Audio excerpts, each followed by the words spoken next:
Muito obrigado pelo convite carinhoso, a recepção, um prazer. Aqui eu moro nessa cidade já vai fazer 11 anos. Na realidade, já tem mais de 10 anos que eu moro aqui em Orlando. Foi em 2009, foi o ano quando eu vim para cá. Então, é uma cidade que eu escolhi para viver e agora tenho novos vizinhos, né? O André agora se tornou nosso vizinho e vocês também. É um prazer em conhecê-los aqui, todos, né? Eu tenho aqui uma difícil tarefa, e aí eu trouxe uma cola aqui. Tenho aqui uma difícil tarefa de falar sobre esse assunto, sobre riquezas, né?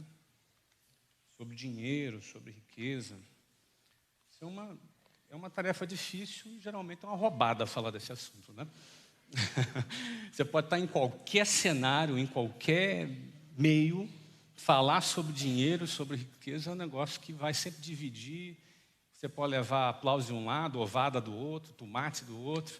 Então é um assunto difícil, um assunto polêmico. Não deveria ser, mas infelizmente é.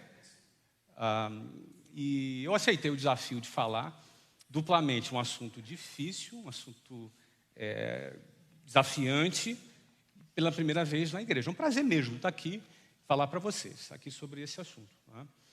Esse assunto ele se tornou praticamente um tabu no mundo inteiro, não é só no Brasil, mas no mundo inteiro falar sobre dinheiro, falar sobre riqueza, ele praticamente se tornou um tabu, porque ele enfrenta muitas oposições de diversas naturezas.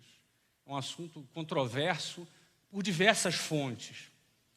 A própria igreja histórica, na realidade, um setor da igreja católica fazia voto de pobreza. O cristianismo, durante muito tempo, fez voto de pobreza. E, obviamente, isso estava ligado a uma problemática relacionada a esse tema.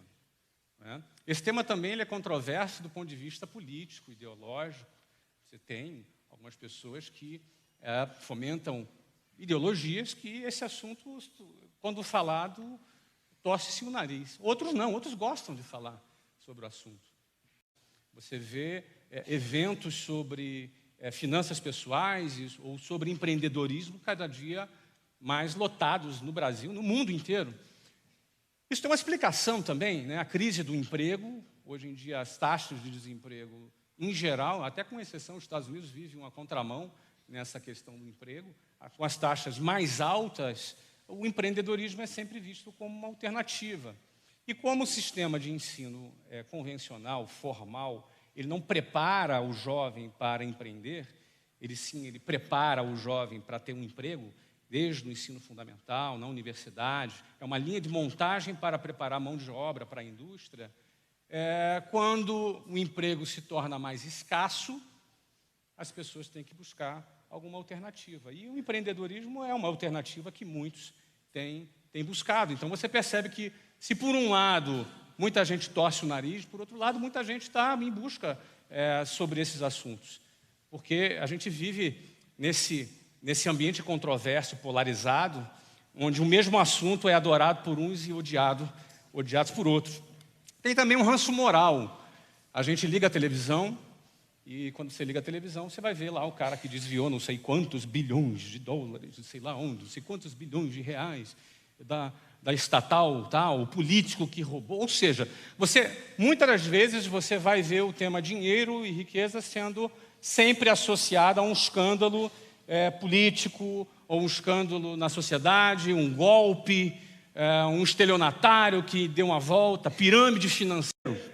Eu gostaria de fazer alguns disclosures aqui, eu gostaria que a gente procurasse eliminar o pensamento binário. O pensamento binário, o que é? É um pensamento, geralmente, entre duas ideias, onde essas ideias se contrapõem, e alguma vai assumir o papel do bem e, consequentemente, a outra será o papel do mal, ou vice-versa. O pensamento binário, ele faz com que esse assunto, ele bota um pouco de lenha na fogueira nesse assunto, de forma errônea, de forma equivocada, levando muito as pessoas ao engano.